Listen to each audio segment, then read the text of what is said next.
बस रुक जा, अन्यथा ठीक नहीं होगा।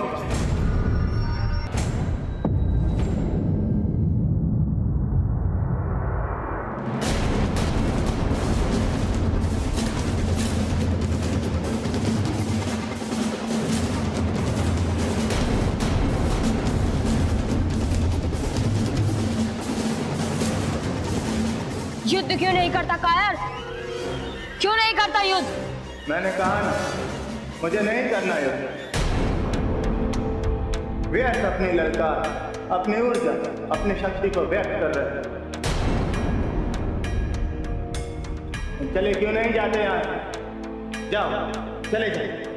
मैं यहाँ से तब तक नहीं जाऊंगा जब तक तुम उन दोनों को बेमुक्त कर इस द्वीप को छोड़कर नहीं चले जाते, और जब तक तुम अपना क्रूर अत्याचार उन पर करते रहोगे तब तक मैं उनकी रक्षा के लिए यही रहूंगा, और बदले में मैं तुम्हें मृत्यु दंड दूंगा। तो आप दोनों के भेजे हुए दूत हैं? हाँ, और उनकी ओर से मैं तुम्हें चेतावनी देता हूँ कि यदि तुम ये द्वीप छोड़कर नहीं गए तो विवश होकर मुझे तुम्हें मारना होगा। तो इस पुण्य के काम में विलंब क्यों कर रहे हैं आप? मुझे मारकर मुक्ति दे दीजिए। अकेले जीने का क्या, जब मेरे 11 भाई और 11 भाभियां मर चुकी तो मैं भी मरकर उन्हीं के पास चले जाना चाहता। अब मेरी पत्नी भी जीवित नहीं, किसके लिए जीव? जब तक वे बोने इस द्वीप को छोड़कर नहीं चले जाते तब तक मैं अपने परिवार को जीवित नहीं कर सकता। मैं तो उस समय की प्रतीक्षा कर रहा हूं कि कब वे यहाँ से जाएं और कब मैं अपने परिवार को जीवित कर सुखपूर्वक रहूं। आप दोनों के मति भ्रम का शिकार हो रहे हैं। कैसे? तुम्हारे कहने का अर्थ क्या है? इस द्वीप को छल द्वीप कहा जाता है। इस द्वीप पर 12 भाई और उनकी 12 पत्नियां रहती हैं। एक दिन की बात, एक बोना शरणागत होकर यहाँ आया और देखते ही देखते अनेक बोनों में बदल गया। उन बोनों ने इस पूरे द्वीप को तहस नहस कर दिया, सारे संसाधनों को समाप्त कर दिया। परिस्थिति विषम हो गई। तब जाकर मेरे भाइयों ने उन बोनों को इस द्वीप से चले जाने को कहा, किंतु नहीं मानी उन्होंने मेरे भाइयों की बात। उग्र हो और हम सब पर आक्रमण करते और सबको मार दिया। फिर तुम कैसे बच गए? क्योंकि मैं इधर छुप गया था। जब वे बोने सबको मारकर चले गए तब मैं बाहर आया और अपने परिवार के सभी सदस्यों की अस्थियों को एकत्रित किया, इन मटकियों में रखा और रखकर इस पूरे क्षेत्र को अभिमंत्रित करती थी। क्योंकि वे बोने इस मंत्र का काट नहीं जानता, किंतु वे बोने तब से ही मुझे मारने अथवा मरवाने का प्रयास करते रहे। इसका कारण? अधिकार। वे बोने छलद्वीप पर अधिकार करना चाहता, किंतु मेरी मंत्र शक्ति के कारण वे धरा पाने में सक्षम नहीं, इसीलिए उनकी अभिलाषा पूरी नहीं हो पा रही। बस मैं तो इसी आशा में जी रहा कि कब मैं अपने परिवार को पुनर्जीवित कर सकूं।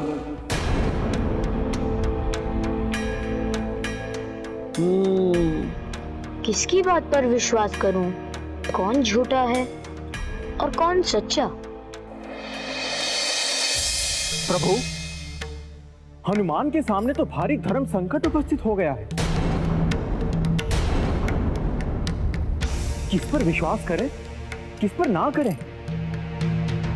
कैसे पता चलेगा कि कौन सत्य बोल रहा है और कौन झूठ? प्रभु, मुझे तो लग रहा है कि ये उस राक्षस की ही चाल है। ये बोले तो निरीह जान पड़ते हैं प्रभु कि राक्षस ही उन्हें मार देना चाहता है। किंतु देव ऋषि, मुझे तो कुछ और ही प्रतीत हो रहा है।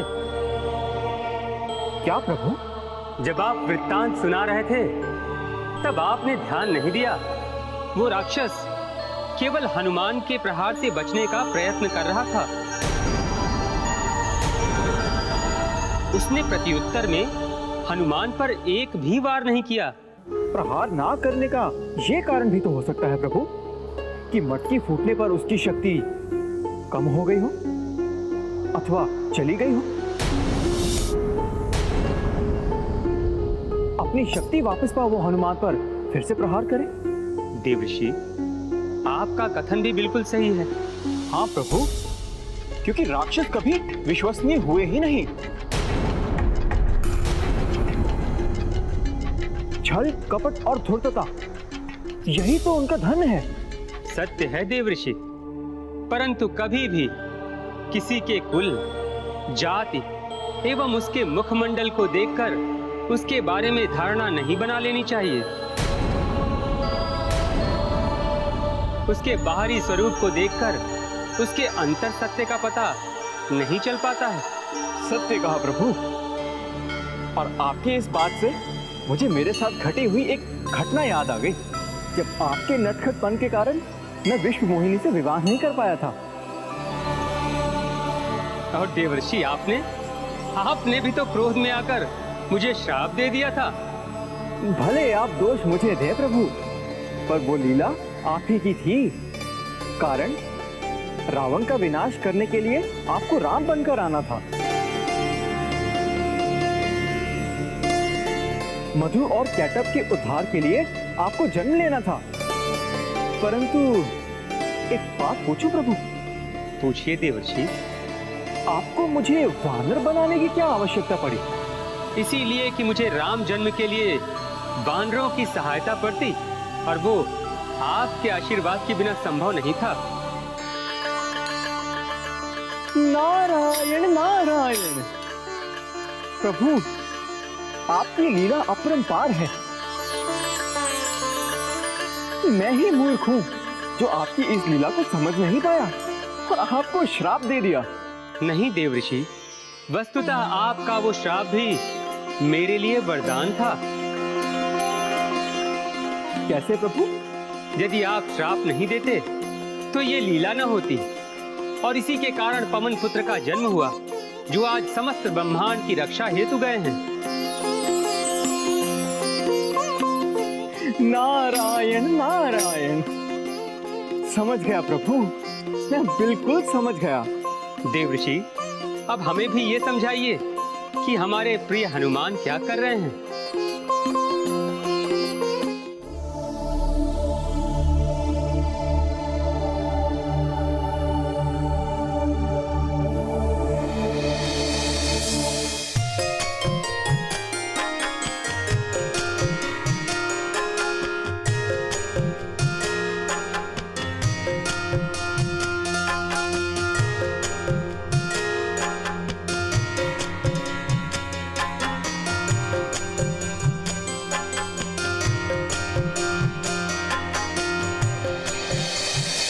प्रभु,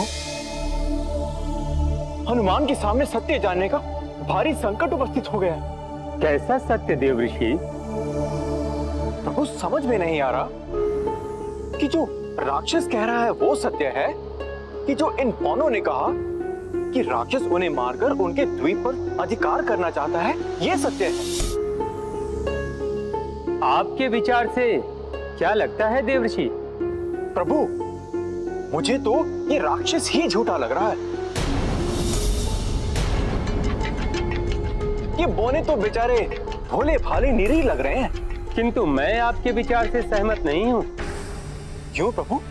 देवर्षि, यदि वो राक्षस सत्य के मार्ग पर नहीं होता तो जब हनुमान उस पर प्रहार कर रहे थे तो वो भी उन पर प्रहार करता। किंतु जब हनुमान उन पर प्रहार कर रहे थे तब वो केवल उनके प्रहार से बचने का प्रयास ही कर रहा था। उसके प्रत्युत्तर में उसने हनुमान पर एक भी प्रहार नहीं किया, और इससे यह सिद्ध होता है कि वो राक्षस ही सत्य कह रहा है। किंतु प्रभु, ये नहीं हो सकता कि मटकी फूट जाने से उस राक्षस की शक्ति कम हो गई हो और शक्ति वापस आने पर वो हनुमान पर प्रहार करने की ताक में हो। वो राक्षस है प्रभु, और राक्षस धूर्त, छली और कपटी होते हैं, और उन पर विश्वास नहीं नहीं प्रभु। देव ऋषि, कभी भी किसी के कुल, जाति एवं मुखमंडल को देखकर उसके बारे में कोई अवधारणा नहीं बनानी चाहिए। उसकी वास्तविकता तो उसके मन के सत्य को जानने के पश्चात ही पता चलती है। ये भी आपने सत्य कहा प्रभु। मुझे याद आ गई वो विश्व मोहिनी से विवाह टूटने वाली घटना, और जिसके फलस्वरूप आपके श्राप का भाजन बनना पड़ा था मुझे। वो मेरी भूल थी प्रभु, और मैं अपनी भूल के लिए आज तक लज्जित हूं। और मैं ही मूर्ख था जो आपकी उस लीला को समझ नहीं पाया। नहीं देव ऋषि, आपको लज्जित होने की तनिक भी आवश्यकता नहीं है, क्योंकि यदि आपने उस समय हमें श्राप न दिया होता तो आज हम हनुमान को ना पाते, और रावण के अंत के समय मुझे वानरों की सहायता पड़ती, जो कि पूरी ना हो पाती। नारायण नारायण। तो प्रभु, इसीलिए आपने मुझे वानर बना दिया था, ताकि राम अवतार में हनुमान आपके सहायक बन सके। सत्य है प्रभु, आपकी लीला अपरंपार है, समझने के वश के बाहर है। जब किसी का श्राप भी वरदान बन जाता है, और वरदान भी अभिशाप। देव ऋषि, हनुमान के आगे की लीला सुनाने का कष्ट करें। अभी बताता हूं प्रभु।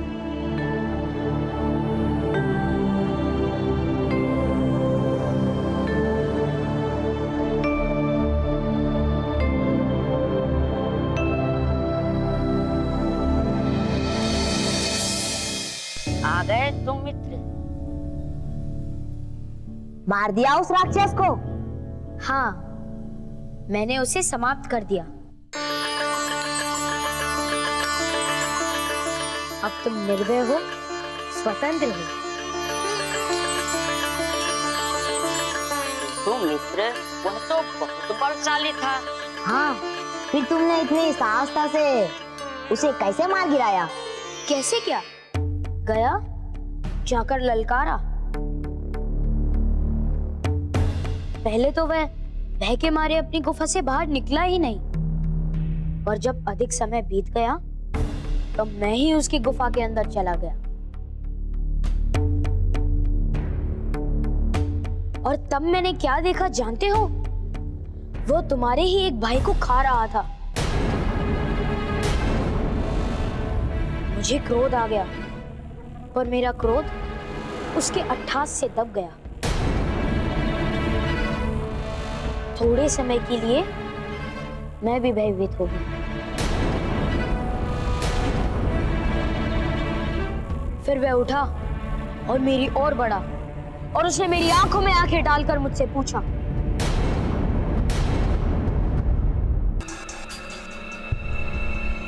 और उसने मुझसे पूछा कि तुम उन बौनों के साथी हो ना? मैंने कहा हाँ।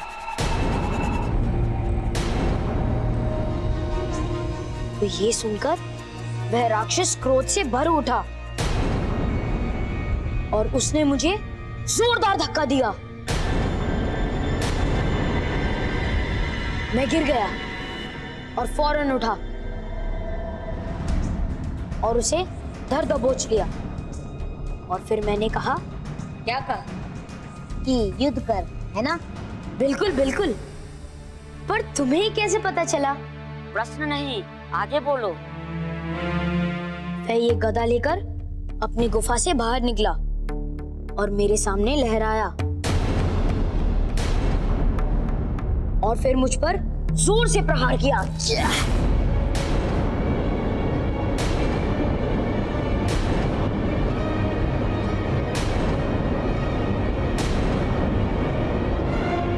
अरे मित्र, तुम क्यों भयभीत हो रहे हो? ये तो उस राक्षस ने मेरे साथ किया था। फिर क्या? मैंने अपनी गदा उठाई और राक्षस को मारना प्रारंभ किया। कभी वो मुझे मारता तो मैं ऐसे बच जाता, तो कभी मेरे प्रहार से वह बच जाता। लड़ते लड़ते हम दोनों थक गए और थक कर बैठ गए। तभी उस राक्षस ने मुझसे पूछा कि तुमने इतनी शक्ति कैसे आई? तब मैंने कहा, ये मेरे प्रभु श्री राम की कृपा है। ये प्रभु श्री राम कौन है?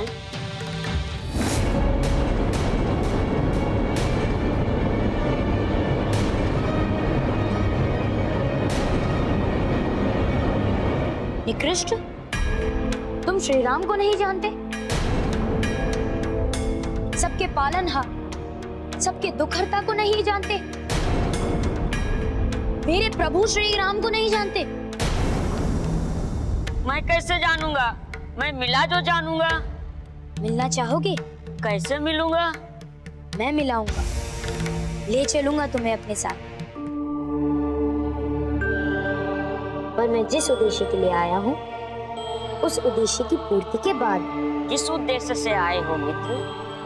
कालांत की चुनौती से ब्रह्मांड की रक्षा करना, सूर्य देव के रथ के 7 घोड़ों को खोजना। जब ये कार्य पूर्ण हो जाएंगे, तब ब्रह्मांड सुरक्षित हो जाएगा। अच्छा, तब फिर क्या हुआ? फिर होना क्या था? जब ब्रह्मांड पर संकट आया, तो मैं उसके उपाय को खोजने के लिए इस लोक पर आ गई। नहीं नहीं, ये नहीं। जब तुम थक कर बैठ गए, तब क्या हुआ? ओह, अच्छा तब?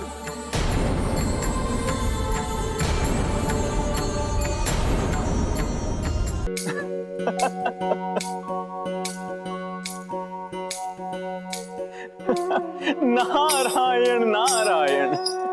क्या हुआ देवऋषि? सारा रस एवं आनंद अकेले अकेले ही ले लेंगे? क्या हमें आनंदित होने का अवसर नहीं देंगे आप? वैसे हनुमान की कौन सी लीला देखकर इतने प्रसन्न हो रहे हैं आप? प्रभु, हमारे हनुमान छल लोक में छल का ही इस्तेमाल कर रहे हैं। छल का प्रयोग? हाँ प्रभु, वो उन बौनों की सत्यता को जानने के लिए उन्हें झूठी कहानी सुना रहे हैं।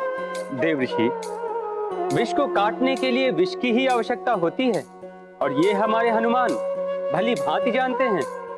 सत्य कहा प्रभु।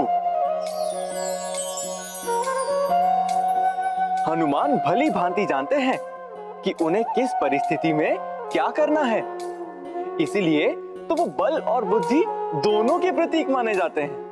हनुमान के आगे की लीला सुनाए देवऋषि। अवश्य प्रभु, हनुमान की इस बाल छल लीला को तो मैं अवश्य बताऊंगा।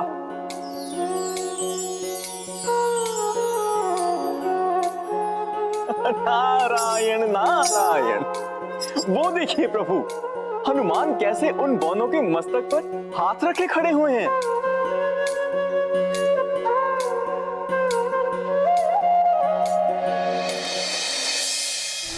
फिर मैं खड़ा हो गया, किंतु वह राक्षस बैठा ही रहा। क्यों? क्योंकि उसकी थकान अभी भी दूर नहीं हुई थी। फिर क्या? मैंने अवसर देखा और गदा घुमा के दे मारी उसको। अरे अरे मित्र, क्षमा करना, उत्साह में भूल हो गई।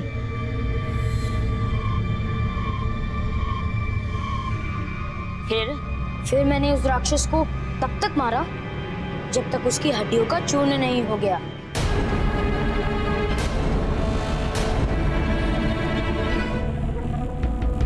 किंतु वह राक्षस बैठा ही रहा। क्यों? क्योंकि उसकी थकान अभी भी दूर नहीं हुई थी। फिर क्या? मैंने अवसर देखा और गदा घुमा के दे मारी उसको। अरे अरे मित्र, क्षमा करना, उत्साह में भूल हो गई।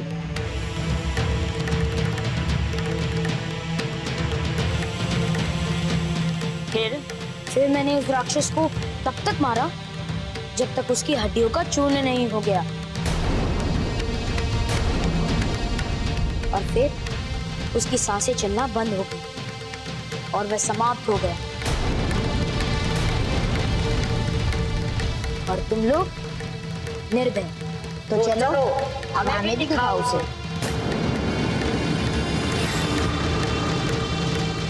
चलो ना, क्या सोचने लगे? अरे तुम क्या करोगे उस राक्षस के शव को देखकर? नहीं नहीं, उसे बिना देखे हमें शांति नहीं मिलेगी। उसने हमारे पूरे कुल का नाश किया है। हम उस दुष्ट को देखना चाहते हैं। हाँ हाँ चलो, आनाकानी मत करो।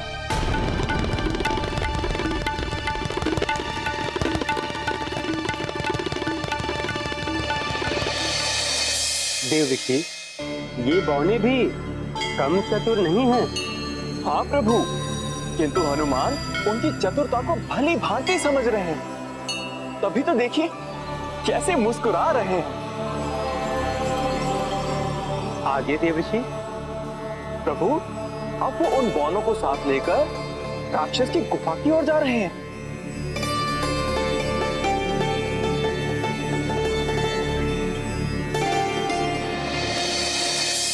मेरी बातों का विश्वास करो मित्रों।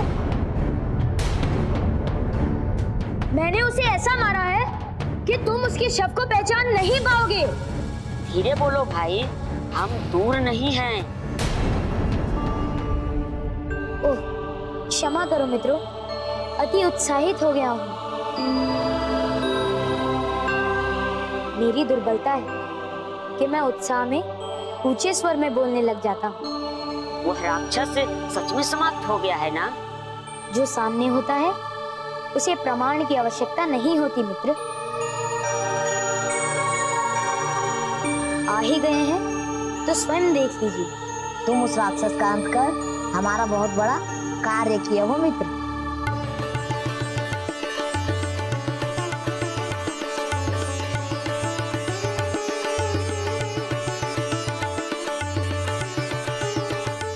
बहुत प्रसन्न हो तुम लोग।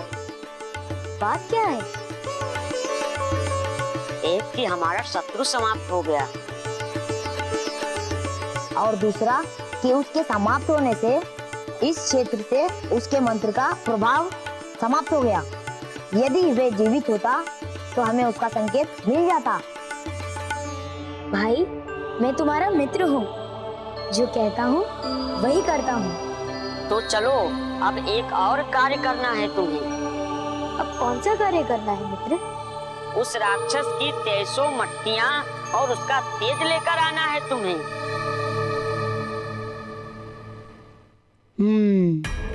इसका अर्थ कि ये झूठे हैं। अपने इसी स्वार्थ के लिए इन्होंने झूठ बोला और उस राक्षस को दोषी ठहराया।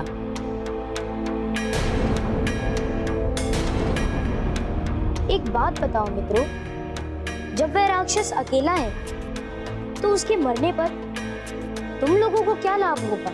दोबारा लाभ आने की बात मत करना, नहीं तो नहीं तो अभी पता चल जाता है।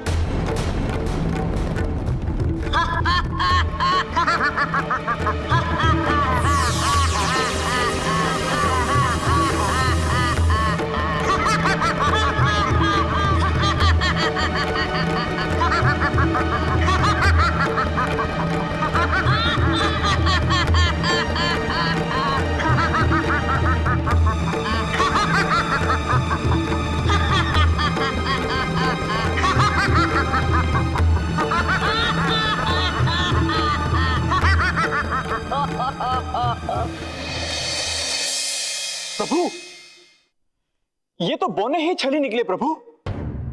दुष्ट और कपटी भी, ये तो मायावी हैं प्रभु।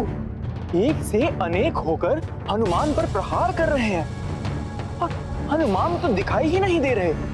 देव ऋषि, आप हनुमान से पूछिए कि वे अपने बचाव में कोई प्रयास क्यों नहीं कर रहे हैं। आप उनसे कहें कि वे अपना गुनाह रूप धारण करें। एक एक बौनों के लिए अपना एक एक रूप धारण कर उनका नाश करें। कदाचित प्रभु हनुमान गुनाज रूप धारण नहीं कर पा रहे हैं।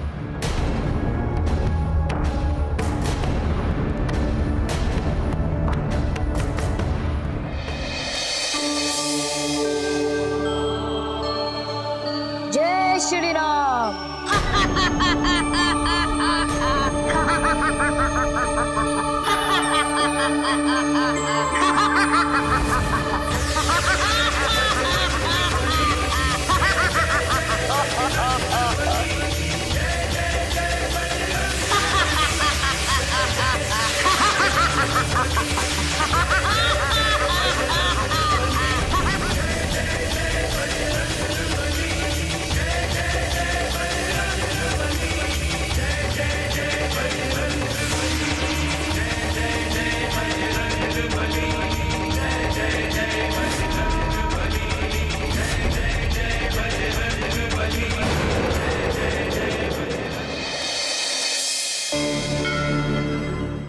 चिंता की बात नहीं है प्रभु।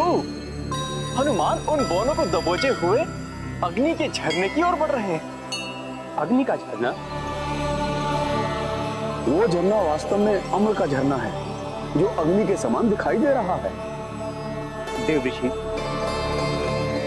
आप हनुमान को कहिए कि मैंने उन्हें जो शक्तियां दी हैं, उनमें से एक क्षार शक्ति भी है। अम्ल का विरोधी होता है क्षार।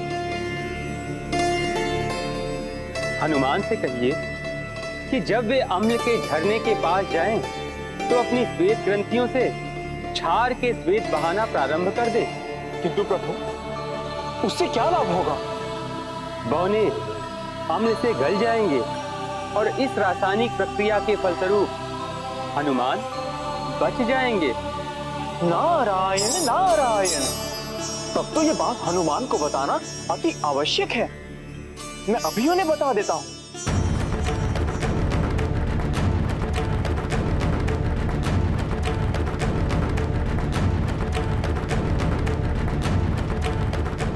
हनुमान, ध्यान से मेरी बात सुनिए।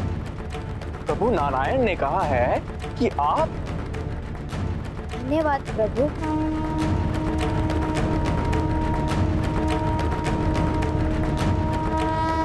इस परामर्श के लिए आपका बहुत बहुत धन्यवाद।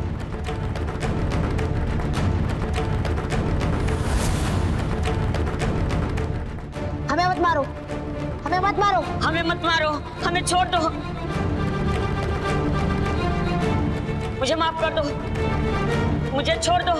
हमें मत मारो, हमें मत मारो। मत मारो। हमें छोड़ दो। हमें छोड़ दो, हमें छोड़ दो। हमें छोड़ दो। हमें मत मारो, हमें मत मारो, छोड़ दो हमें। मत मारो। हमें क्षमा छोड़ दो। करो, हमें छोड़ दो, हमें क्षमा करो, हमें माफ कर दो, माफ कर दो। हमें माफ करो। मत मारो, हमें हमें छोड़ मत दो। मारो। छोड़ दूंगा तुम्हें, पर एक शर्त पर।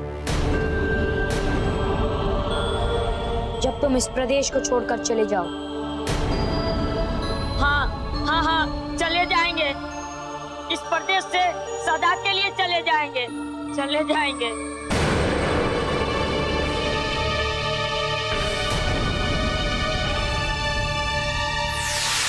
जाने से पहले मुझे मेरा जीव मणि वापस कर दो।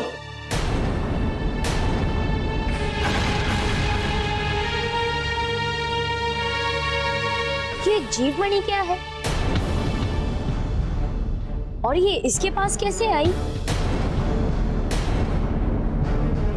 इसने चोरी की है मेरी जीवमणि की। तो उससे इसका लाभ क्या है? उसी के कारण तो ये एक से अनेक हो जाता है। और उसका दूसरा लाभ, उसी जीवमणि से मेरा भाई और उनकी पत्नियां पुनर्जीवित होंगी।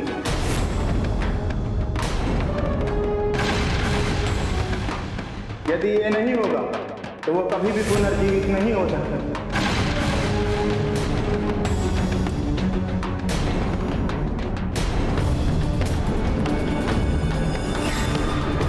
देता देता।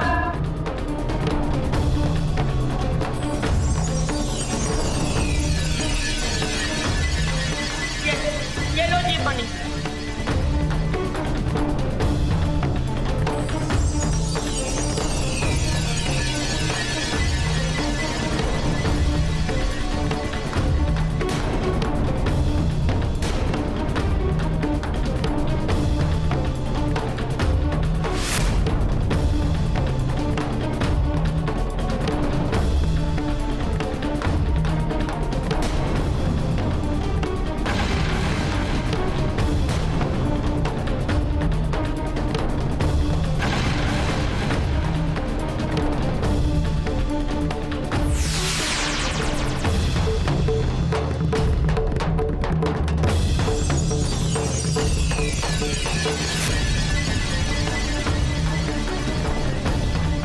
धन्यवाद प्राणी, आपने जो उपकार मुझ पर किया है उसके बदले इस उपहार के अतिरिक्त मैं आपको और कुछ नहीं दे सकता। लीजिए, इसे स्वीकार कीजिए।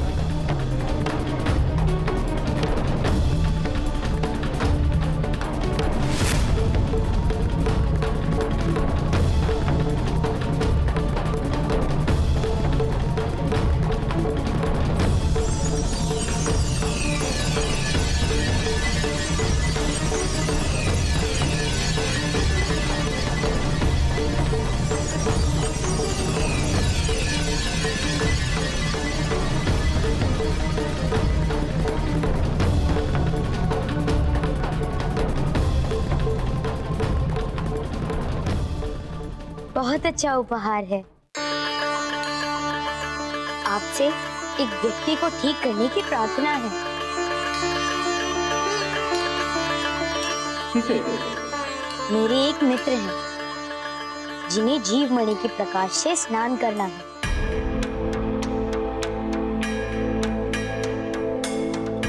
क्या आप उन्हें जीव मणि के प्रकाश से स्नान करने देंगे उनके उद्धार के लिए? कहीं आप उस जादूगर विस्तार की बात तो नहीं कर रहे हैं जो पिशाच योनि में चला गया है? हाँ, मैं उसी की बात कर रहा हूँ। यदि आप उसका उद्धार कर दें तो आपकी बड़ी कृपा होगी। धन्य हैं आप। जय बजरंग बली, जय बजरंग बली। अनजाने में आपने बहुत बड़ी समस्या का समाधान कर दिया। कैसी समस्या?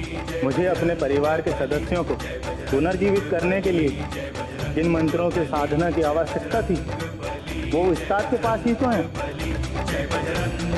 यह मेरे लिए बहुत ही प्रसन्नता की बात है कि दोनों को एक दूसरे से लाभ मिलेगा। अच्छा, जब तक वो यहाँ पहुँचेगा तब तक मैं इन दुष्ट बोनों को सीमा पार छोड़ कर आता हूँ।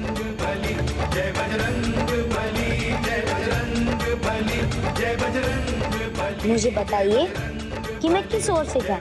अच्छा, अभी बताता हूँ माँ।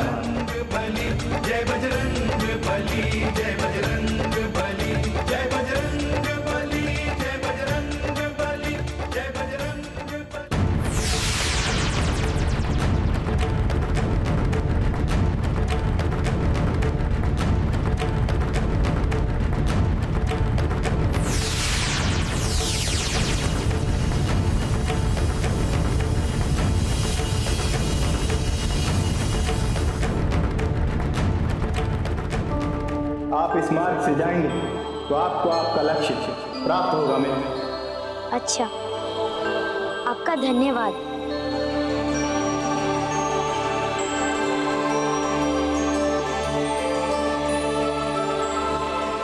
चलो।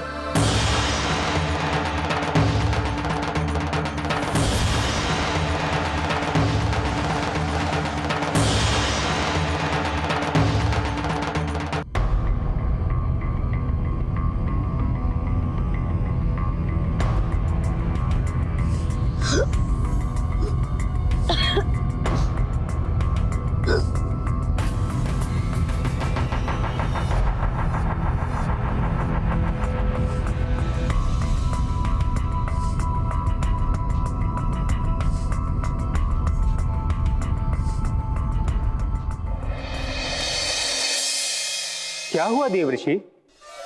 आपके मुख पर अचानक चिंता की रेखाएं क्यों आ गई? एकदम विचलित क्यों हो गए आप? प्रभु, हनुमान भारी संकट में घिर गए। संकट? कैसा संकट? वे जिस स्थान पर हैं, वो जल में डूबा हुआ है और वे भी जल के अंदर ही हैं और श्वास नहीं ले पा रहे। प्रभु, चिंता की कोई बात नहीं है देवऋषि। आप हनुमान से ये कहें कि वे मेरी शक्तियों में से एक मत्स्यावतार शक्ति का प्रयोग करें। आपने हनुमान को सारी शक्तियां दी हैं प्रभु। देवऋषि, समर भूमि में योद्धा को सारे अस्त्र एवं शस्त्र देकर ही भेजना चाहिए। पता नहीं कब किस अस्त्र शस्त्र का उपयोग करना पड़ जाए। आप हनुमान को शीघ्र ही ये संदेश दे दे।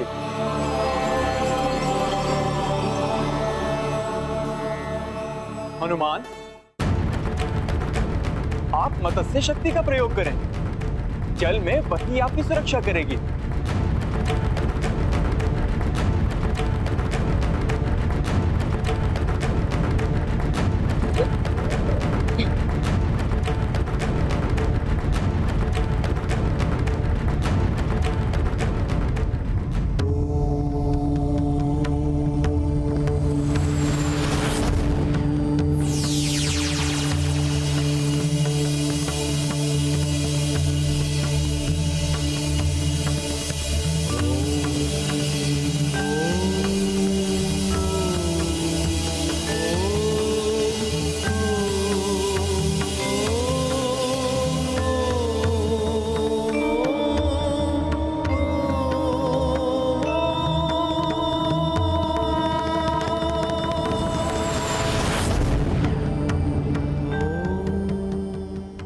कौन है और कहां से आया है?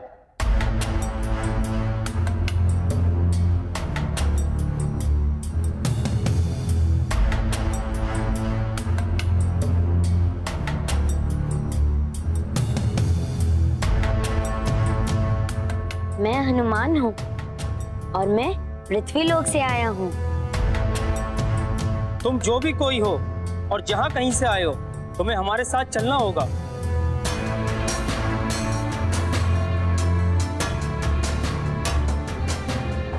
चलिए।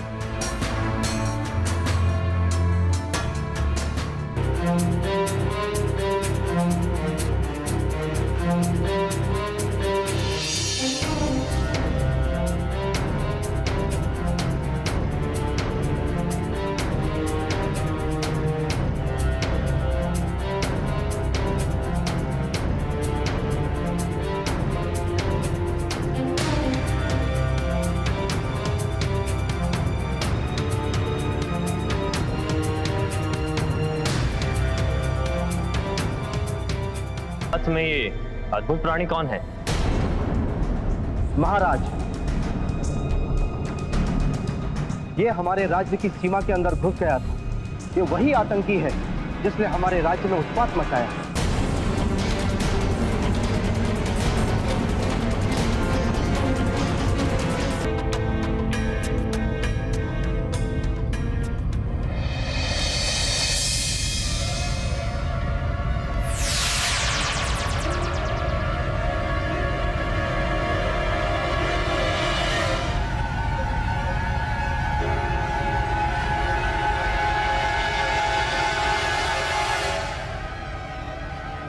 कहो सैनिकों, इस समय हमें याद करने का प्रयोजन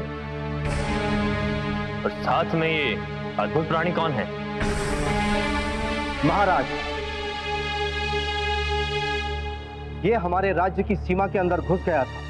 ये वही आतंकी है जिसने हमारे राज्य में उत्पात मचाया है।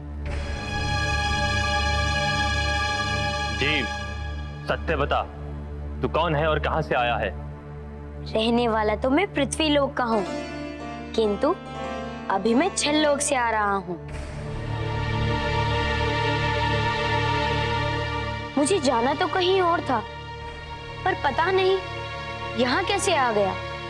पृथ्वी के जीव जल में श्वसन नहीं कर सकते, तो अवश्य ही कोई मायावी है। नहीं महाराज, ना तो मैं कोई मायावी हूँ और ना ही आतंकी अथवा उत्पाती। बस, अब और स्पष्टीकरण नहीं। सैनिकों, ले जाओ इसे और बंद कर दो अंधकारवास में। जो आज्ञा महाराज। महाराज, मैं अपराधी नहीं हूँ, मेरी बातों का विश्वास कीजिए। मैं तो भूलवश इस ओर आ गया। चलो चुपचाप।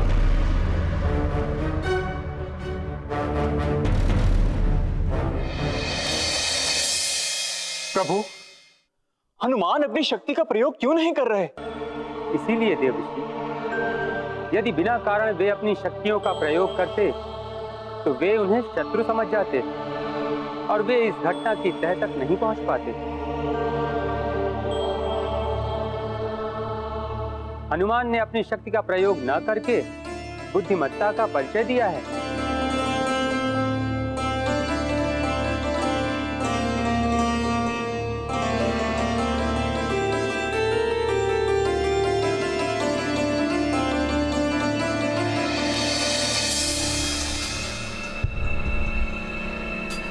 मुझ पर जो आरोप लगा है, उस आरोप से मुक्त होने का एक ही मार्ग है कि मैं उस चोर का, जो मैं समझा है यहाँ,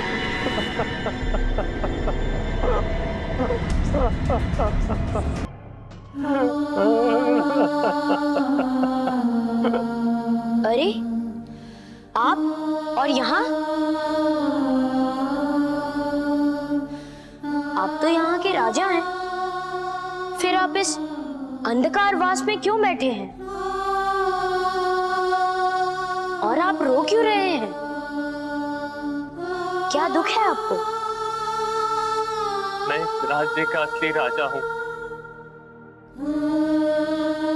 और जो राज सिंहासन पर बैठा हुआ है वो नकली राजा है। तो फिर उसने आपको बंदी कैसे बना लिया? आप तो राजा हैं।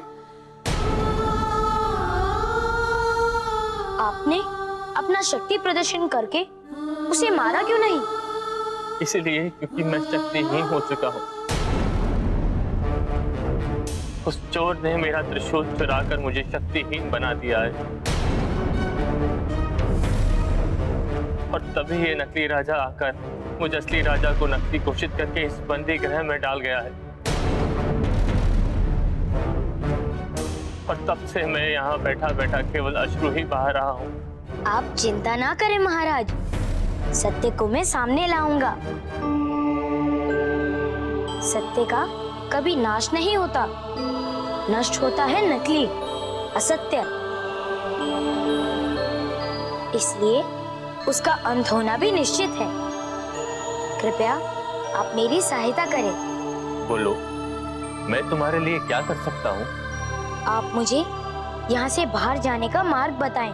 मार्ग तो बता दूं, किंतु उस मार्ग से केवल हथेली भर का ही जीव बाहर जा सकता है। बताएं, वह मार्ग किस ओर है? वो उस ओर।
ऐसा क्यों हो रहा है?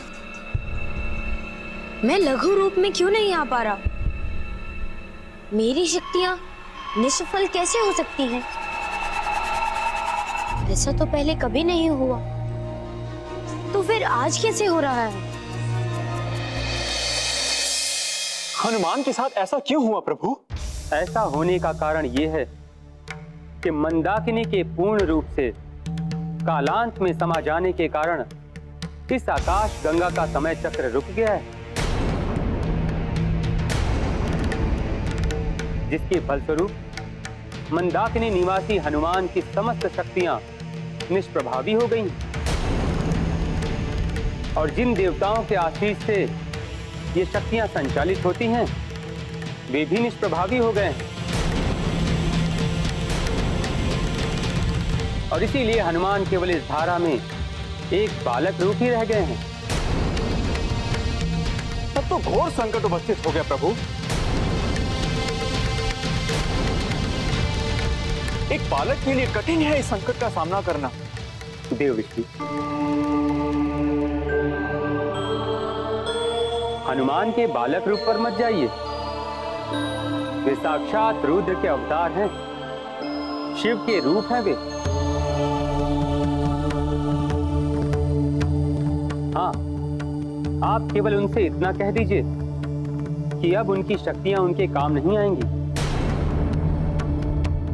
यहां से निकलने में उनको अपनी शक्तियों का नहीं, अपितु अपनी बुद्धि का प्रयोग करना होगा।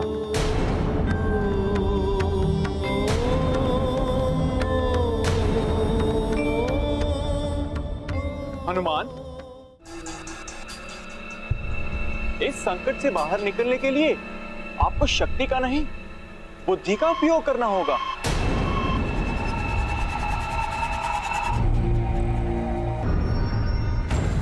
विधि के लेख को मैं थोड़ी ना बदल सकता हूँ।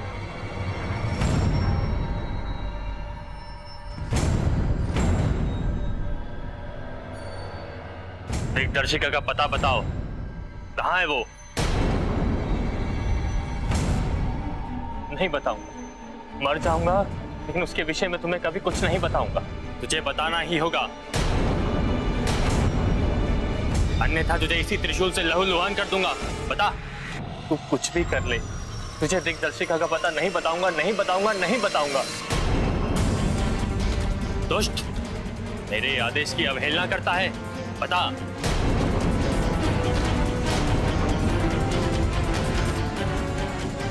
यदि जीना चाहता है तो कौन है? किसने मुझे धक्का दिया? ओ, तो ये तू है। इसकी अपेक्षा में मेरे सामने तू खड़ा हुआ है। हाँ, यदि साहस है तो युद्ध कर। कर युद्ध।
ये तो वही स्थान है जहां से मैं गया था।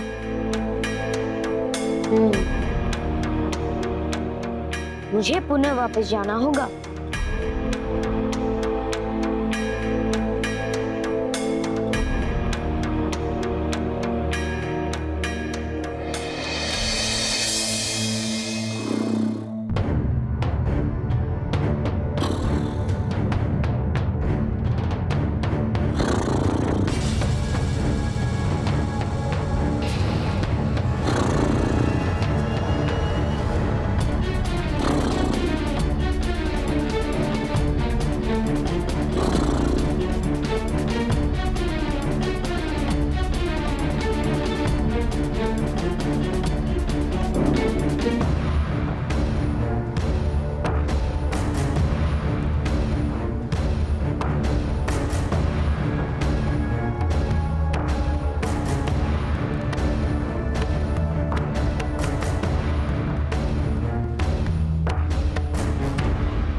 कौन है?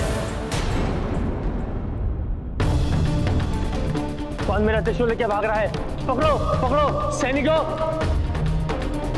रुक जाओ, मैं कहता हूं रुक जाओ, रुक जाओ सैनिक, पकड़ो उस चोर को। बस जहां हो वहीं रुक जाओ। अब तुम यहां से भागकर नहीं जा सकते।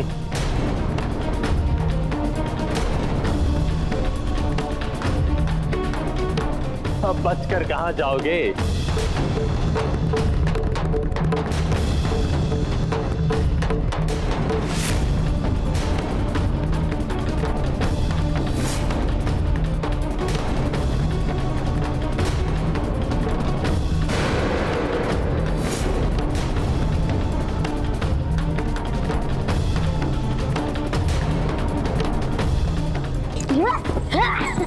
पकड़ो उसको, पकड़ो। तो क्या अब कोई आशा नहीं प्रभु? देव ऋषि, जब तक उनसे कोई संपर्क नहीं हो पाएगा तब तक मैं कुछ भी कर पाने में असमर्थ हूं। कहीं ऐसा तो नहीं प्रभु कि उस क्षेत्र में जाने पर सारी शक्तियों ने कार्य करना बंद कर दिया हो? संभव है देवर्षि।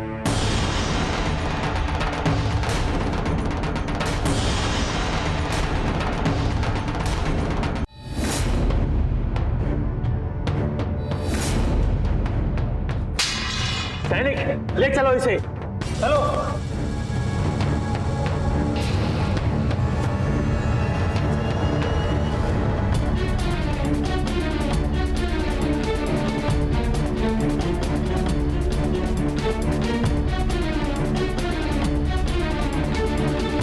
पिछली बार तो तुझे जीवित छोड़ दिया था, पर इस बार तो नहीं बचेगा। तेरा अंत निश्चित है।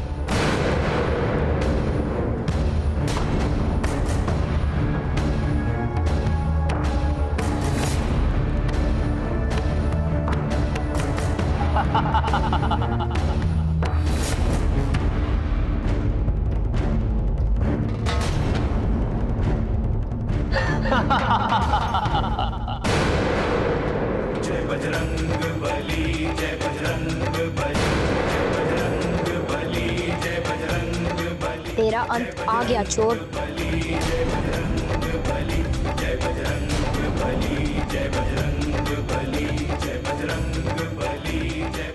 पिछली बार तो तुझे जीवित छोड़ दिया था, पर इस बार तो नहीं बचेगा। तेरा अंत निश्चित है।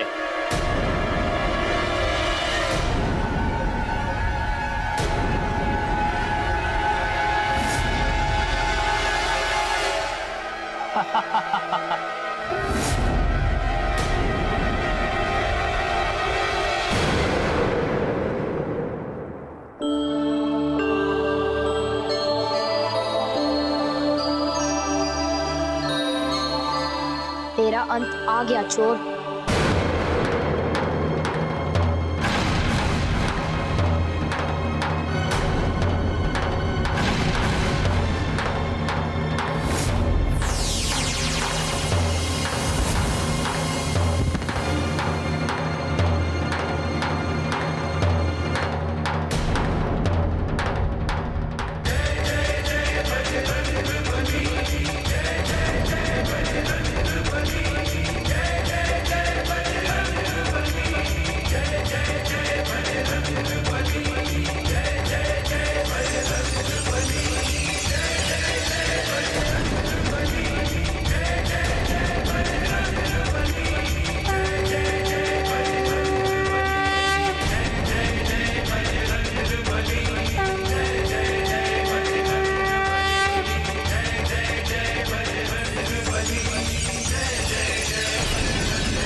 मुझे प्रसन्नता है कि आपको आपका राज्य वापस मिल गया। ये सब तुम्हारे कारण हुआ है जीव। यदि तुम ना आते तो ये कदापि संभव नहीं था।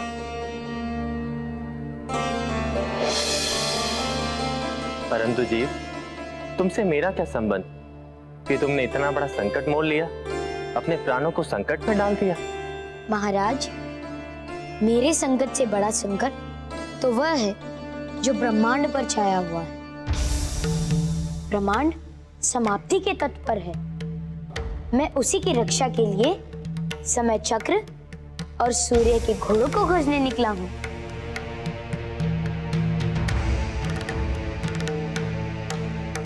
पर दुर्भाग्यवश मैं उन्हें अभी तक खोज नहीं पाया हूं। कुछ पता ही नहीं चल पा रहा है कि वह कहाँ है। बालक जीव, तुम सच में महान और परोपकारी हो।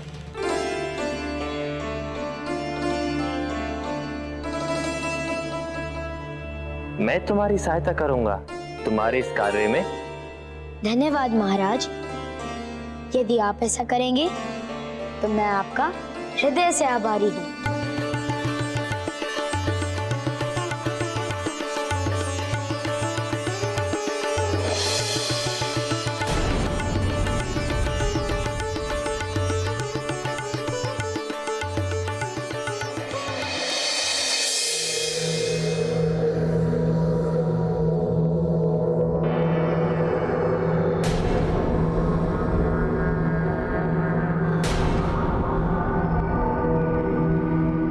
ये देखो, ये दिग्दर्शिका एक यंत्र का भाग है। इसके 2 भाग और हैं। यदि इन तीनों भागों को आपस में मिला दिया जाए तो ये तुम्हें वो मार्ग बता सकती है जिस मार्ग पर जाकर तुम अपनी इच्छित वस्तु को प्राप्त कर सकते हो। इसके बाकी के 2 भाग कहाँ हैं? इस दिग्दर्शिका की सुरक्षा के ध्यान से इसके एक भाग को मैंने परिलोक में और दूसरे भाग को छललोक में रखवा दिया था। वह दोनों भाग मेरे ही पास है महाराज। जय बजरंग बली, जय बजरंग बली, जय बजरंग बली, जय बजरंग बली, जय बजरंग बली, जय बजरंग बली, जय बजरंग बली, जय बजरंग बली, जय बजरंग बली, जय बजरंग बली, जय बजरंग। क्या यही है वे दोनों भाग? इसका अर्थ है कि तुम अपने लक्ष्य की प्राप्ति के लिए उन दोनों स्थानों पर पहले ही जा चुके हो और वहां के संकटों को दूर कर चुके हो। लो, इस यंत्र को और दोनों यंत्रों को जोड़ दो।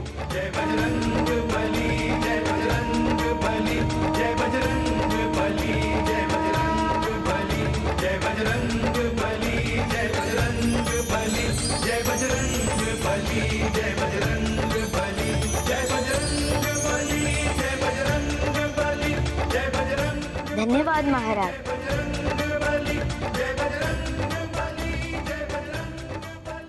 हे दिग्दर्शिका यंत्र, मुझे मेरे उद्देश्य में सफलता देना।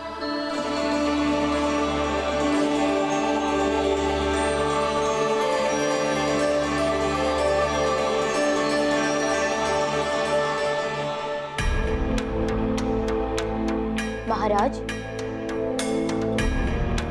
इसकी सुई तो केवल वृत्त में ही घूम रही है, कोई दिशा को इंगित ही नहीं कर रही। अब क्या करें? चिंता न करें, इसके लिए तुम्हें समय की सही दिशा में जाना होगा। कैसे? कैसे जाऊं और किस ओर जाऊं?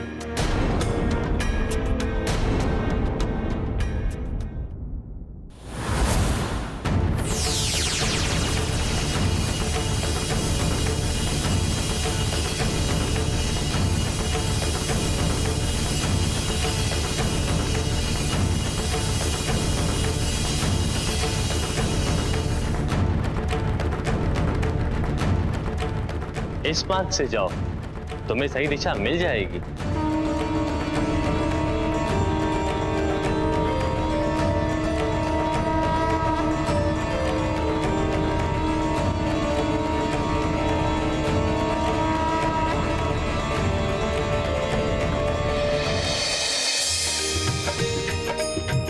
जय हनुमान ज्ञान गुण सागर, जय कपीस तिहु लोक उजागर।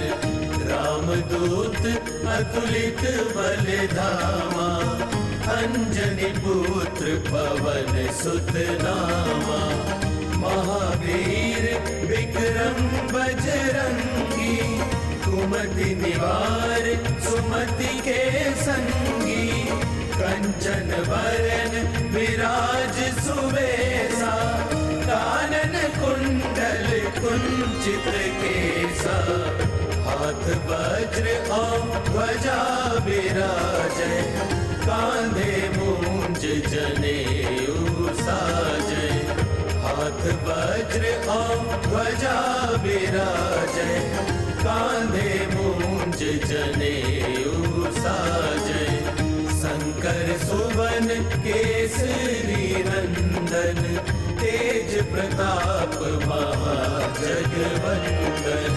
जय हनुमान ज्ञान गुण सागर, जय कपीस तिहु लोक उजागर। रामदूत अतुलित बल धामा, अंजनी पुत्र पवन सुत नामा। महावीर विक्रम बजरंगी, बोलो पवन सुत हनुमान की जय।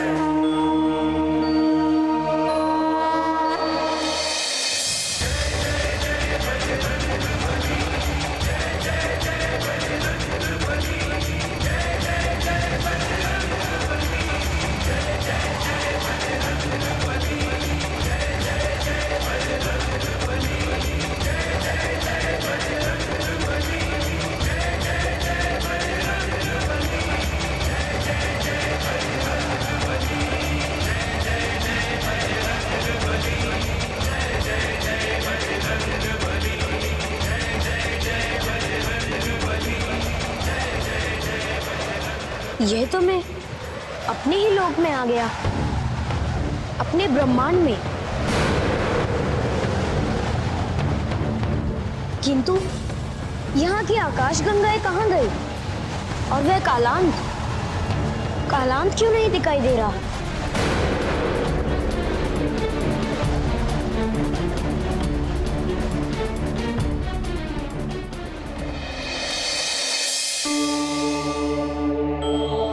हे दिग्दर्शक यंत्र, मुझे बता कि समय का चक्र एवं सूर्य देव के सातों घोड़े किस दिशा में हैं?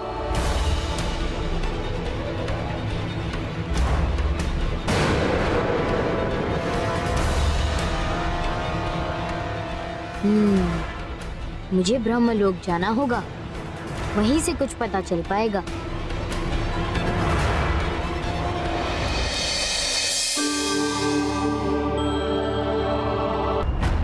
अब इस ब्रह्मांड को केवल आप ही बचा सकते हैं हनुमान।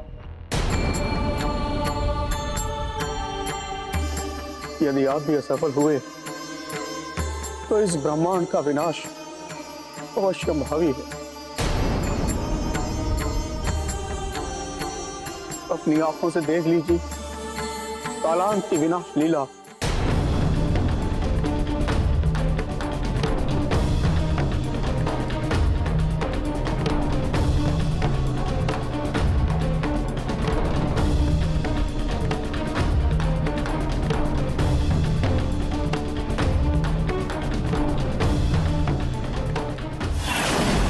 ब्रह्मदेव, यदि अगले कुछ पल में देवऋषि का हनुमान के साथ संपर्क स्थापित नहीं हुआ तो मैं स्वयं ही जाऊंगा।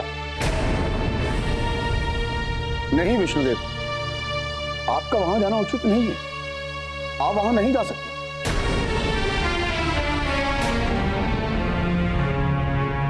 क्योंकि हमारी शक्तियां कालांत की विनाश लीला को रोकने में सक्षम नहीं है।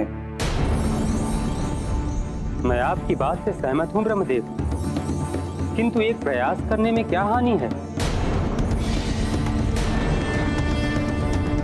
जब तक इस विनाश की लीला को रोकने वाले शक्तिधारी शिव समाधि से नहीं जाग जाते, तब तक हम एक प्रयास तो कर ही सकते हैं। हो सकता है कोई सार्थक परिणाम निकल आए, और बिना प्रयास के परिणाम की कल्पना भी तो नहीं की जा सकती ब्रह्मदेव। तो ठीक है, फिर मैं भी आपके साथ चलूंगा। हाँ प्रभु, मैं भी चलूंगा आपके साथ।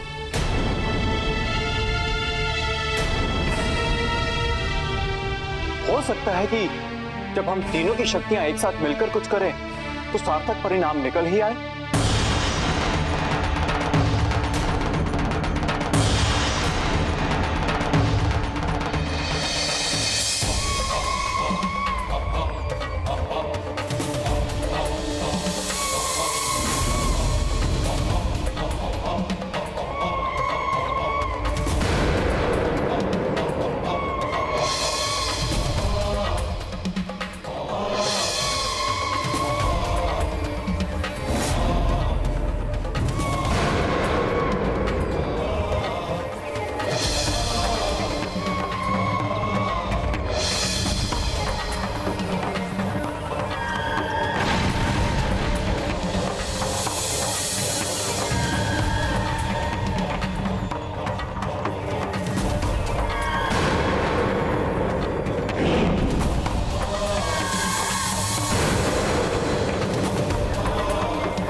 प्रभु, ये जो भी दिख रहा है बहुत ही अमंगलकारी दिख रहा है।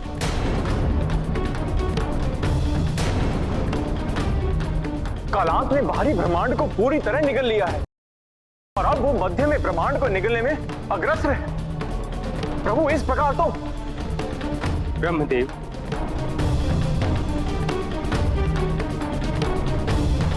हमें कालांत को शीघ्र ही रोकना होगा, अन्यथा वो संपूर्ण ब्रह्मांड को अपना ग्रास बना लेगा।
ha ha ha ha